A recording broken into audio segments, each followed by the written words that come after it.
दिल्ली का इतिहास फिर से बनते देखने जा रहा हूं। दिल्ली को उसकी चौथी महिला मुख्यमंत्री मिलने जा रही है, लेकिन मेरे लिए ये पहला मौका होगा जब मैं किसी महिला मुख्यमंत्री के शपथ ग्रहण का साक्षी बनूंगा।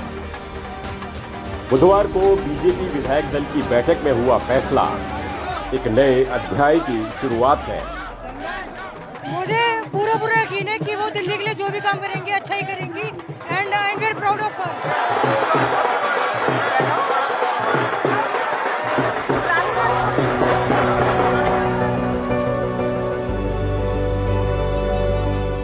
मैं रामलीला मैदान हूं, दिल्ली के हर बदलाव का साक्षी रहा हूं। इस बार भी साक्षी होने जा रहा हूं एक भव्य आयोजन का, एक वापसी का, 27 साल बाद होने वाली वापसी का। लोग इसे दूसरे वनवास की समाप्ति बता रहे हैं। ऐसे भव्य आयोजनों का मैं पुराना गवाह रहा हूं। मैंने सरकारें बनती और गिरती देखी हैं, राजनीतिक दलों को बनता और बिखरता देखा है। कई सूरज मेरे सामने उगे और डूब गए, अब एक नया सूरज निकलने को है। तो एक बार फिर देश और दुनिया के बड़े लोग जुटेंगे। प्रधानमंत्री और गृह मंत्री सहित सारे बड़े नेता, बड़े बड़े उद्योगपति, दूसरे देशों के राजनयिक और साक्षी होंगे हजारों आम लोग। एक ऐतिहासिक कार्यक्रम होने वाला है।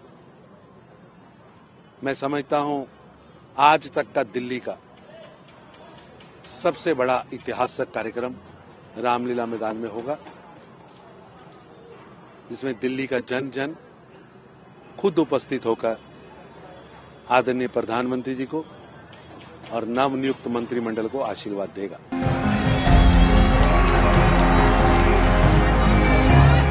लेकिन ये पहली बार नहीं है जब मैं किसी सरकार के शपथ ग्रहण समारोह का कार्यक्रम देखने जा रहा हूं। जैसा मैंने कहा, सरकारें मेरे सामने बनती और गिरती रही हैं। मेरे सामने आम लोग महानायक बन गए। मुझे कई पुरानी तारीखें याद हैं। एक तारीख थी 20 अगस्त 2011 की। तब एक शख्स का चेहरा एक नए भारत के सपने में बदल गया था।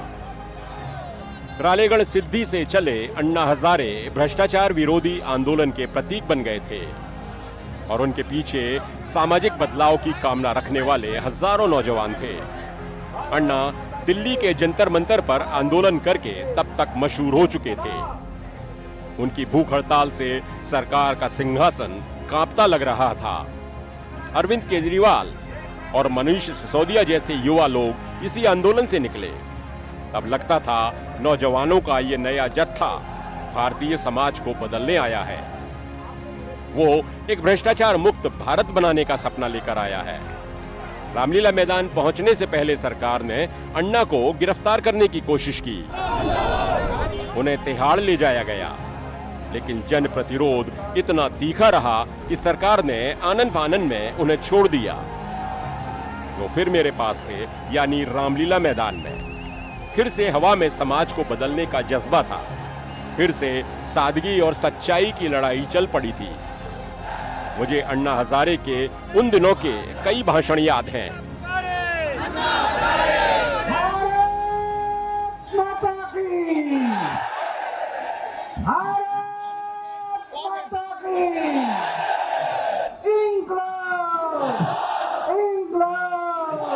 रास्ता हमें तय करना है सही आजादी के लिए। हम जैसे देश में जो आंदोलनकारी है, सरकार तो यही चाहती कि ऐसे मर जाए ताकि हमारा फायदा हो जाए।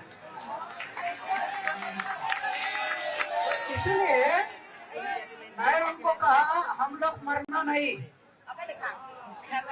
हम लोग मरना नहीं, लोगों को जगाने के लिए जो अभी अनशन चल रहा है, लोगों में जागृति आ गई, पूरे देश में लोग जाग गए। अभी जहां तक हम सहन करते हैं तब तक सहन करके अनशन को छोड़ना और फिर से एक तंदुरुस्त होकर ये लड़ाई के लिए खड़ा हो जाना। अन्ना की आंदोलन ने देश भर में कई जंतर मंतर बना दिए, कई रामलीला मैदान बना दिए। तब तक अन्ना के साथ कई तरह की विचारधाराओं के लोग आ चुके थे। कानूनी गलियारों से न्याय और संविधान की लड़ाई लड़ने वाले प्रशांत भूषण, समाजवादी धारा से निकले किशन पटनायक के समूह से आए योगेंद्र यादव, अपनी ईमानदारी और सख्ती के लिए मशहूर किरण बेदी उन चेहरों में थे जो अन्ना के आंदोलन को धार और भरोसा दे रहे थे। इस महीने में एक दिशा भी कि जब तक यह साफ नहीं था कि जन लोकपाल बिल के अलावा यह आंदोलन चाहता क्या है। लेकिन इस दौर में इतिहास की शक्तियां कुछ और खेल खेल रही थी। अन्ना हजारे से जुड़े एक समूह को लगता था कि भारतीय लोकतंत्र में बिना राजनीति में आए कोई बदलाव संभव नहीं है। तो ये विचार विमर्श चलता रहा, मतभेद और टकराव तक हुए। इनकी भी दिलचस्प कहानी है। साल 2012 में फेसबुक पर एक सर्वे कराया गया। सवाल था, अन्ना आंदोलन से जुड़े साथियों को राजनीति में आना चाहिए या नहीं। ये सर्वे केजरीवाल से जुड़े इंडिया अगेंस्ट करप्शन ने कराया था। ज्यादातर लोगों ने राजनीति में आने का समर्थन किया। अन्ना हजारे ने सर्वे को नकार दिया। उनकी दलील थी कि चुनाव के लिए बड़ा पैसा चाहिए जो सबको भ्रष्ट बनाएगा। 16 सितंबर 2012 को अन्ना और केजरीवाल ने माना कि दोनों में इसको लेकर मतभेद है। 2 अक्टूबर को केजरीवाल ने स्वतंत्र राजनीतिक दल बनाने की घोषणा की। 12 नवंबर 2012 को आम आदमी पार्टी का गठन हुआ। उन दिनों केजरीवाल के तेवर अलग से हुआ करते थे। उन्होंने कई बड़े नेताओं पर संगीन आरोप लगाए। लेकिन तब तो लगता था कि टीम केजरीवाल भारत के भ्रष्ट नेताओं को जेल में डालकर और भ्रष्टाचार को दूर करके मानेगी। हमें तो पूरी उम्मीद थी कि सरकार मानेगी, लेकिन क्या हुआ? उसके बाद कई राज्यों के अंदर चुनाव हुए। सरकार एक के बाद, जो रूलिंग पार्टी है, यूपी है, कांग्रेस है, एक के बाद एक राज्यों में हारती गई, लेकिन जन लोकपाल बिल कानून पास नहीं किया।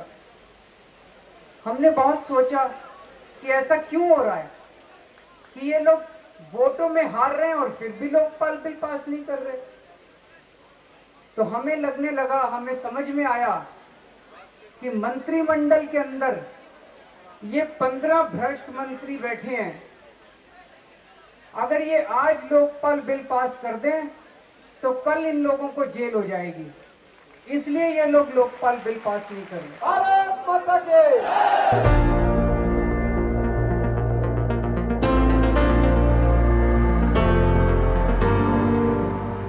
मैंने देखा है आम आदमी पार्टी का उभार। मैंने देखी है अन्ना आंदोलन के दौरान यहाँ उमड़ी भीड़। मैंने देखा है किस तरह केजरीवाल और मनीष सिसोदिया उन दिनों गपशप में मानते थे कि उन्हें बड़े आंदोलनों को चलाना अभी सीखना है। लेकिन राजनीतिक दल बनते ही उनका अंदाज और उनके तेवर बदले और उनकी किस्मत भी बदली। एक और तारीख मुझे याद आती है, 28 दिसंबर 2013 की।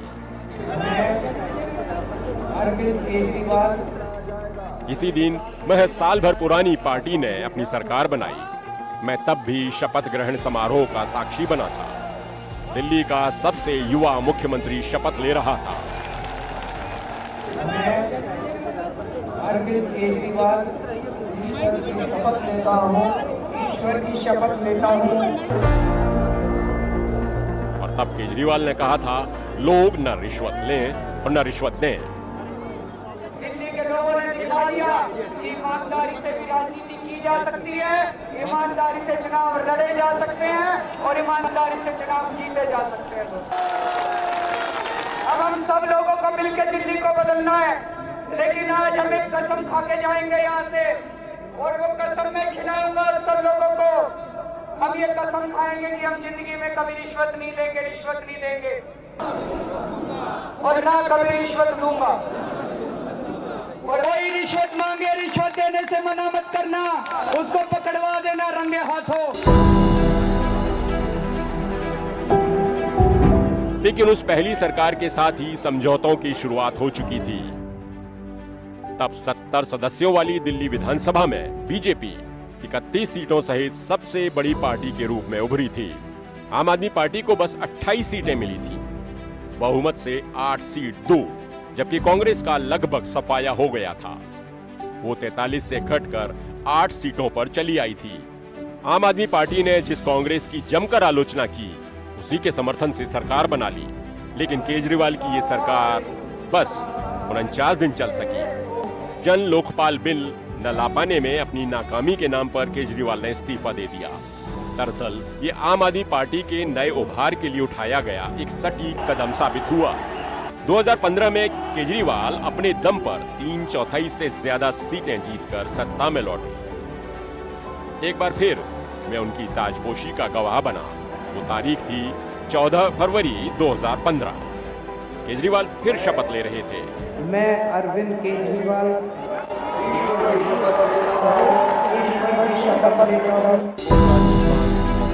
और फिर वो भ्रष्टाचार से लड़ने की बात कर रहे थे कि अब अगर दिल्ली में आपसे कोई रिश्वत मांगे, मना मत करना।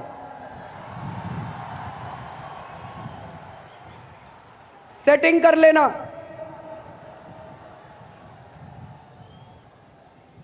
अपना फोन जेब में हाथ डालना, अपने मोबाइल फोन को रिकॉर्डिंग पे लगा लेना। जब वो पैसे मांग रहा है उसकी आवाज रिकॉर्ड कर लेना, मुझे लाके दे देना, हम उसके खिलाफ सख्त से सख्त कार्रवाई करेंगे।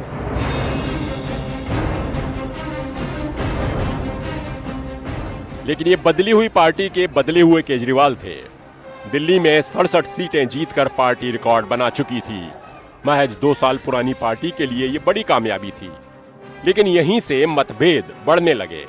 महीने भर के भीतर योगेंद्र यादव और प्रशांत भूषण जैसे वरिष्ठ नेता पार्टी से निकाल दिए गए। उन पर पार्टी विरोधी गतिविधियों का आरोप लगाया गया।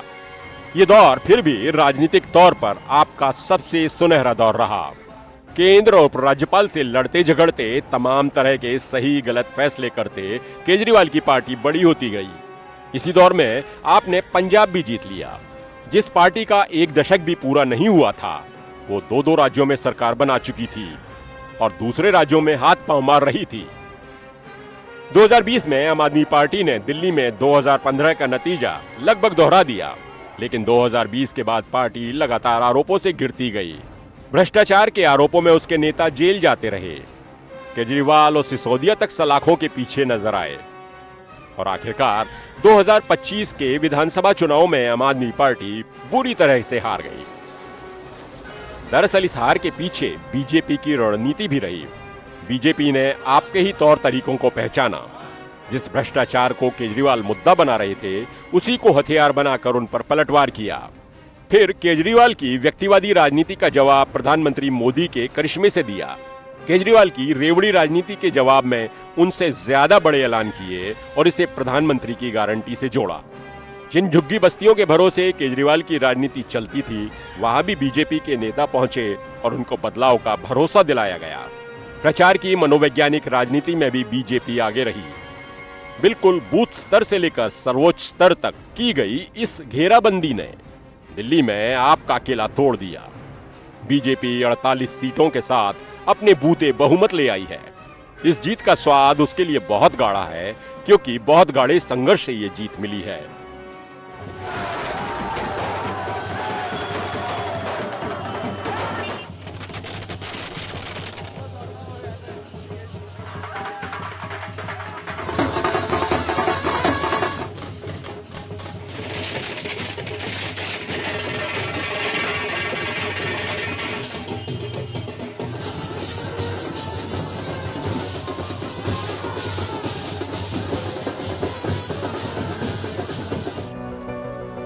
अब मैं एक नई सरकार का इंतजार कर रहा हूं, याद करता हुआ कि आजाद भारत के इतिहास की न जाने कितनी धड़कनें मेरे सीने से निकली हैं। ये 1961 का साल था। क्वीन एलिजाबेथ भारत आई थी और नेहरू ने उनका यहीं स्वागत किया था। तब डॉक्टर राम मनोहर लोहिया ने उनकी बड़ी सख्त आलोचना की थी। कहा था, एक राजकुमार एक रानी के स्वागत में लगा है।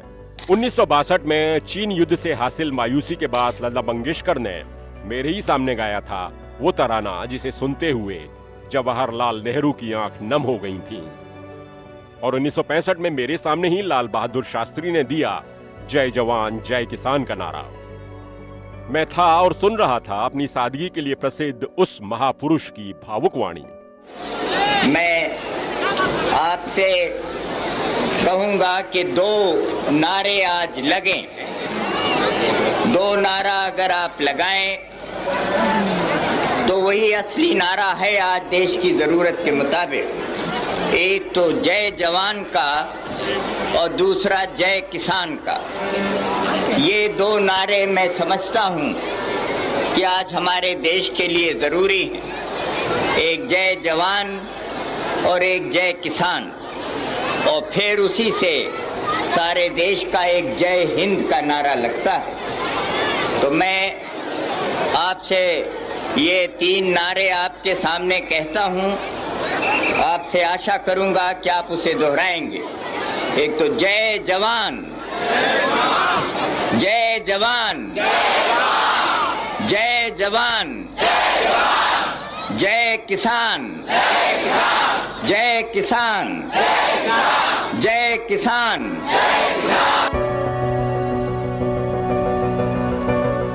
और मेरे ही सामने जून 1975 में लोकनायक जयप्रकाश नारायण ने इंदिरा गांधी को ललकारा था। उन्होंने कहा था वो इस्तीफा दें। इसके पहले वो साल भर से संपूर्ण क्रांति की भूमिका बना रहे थे।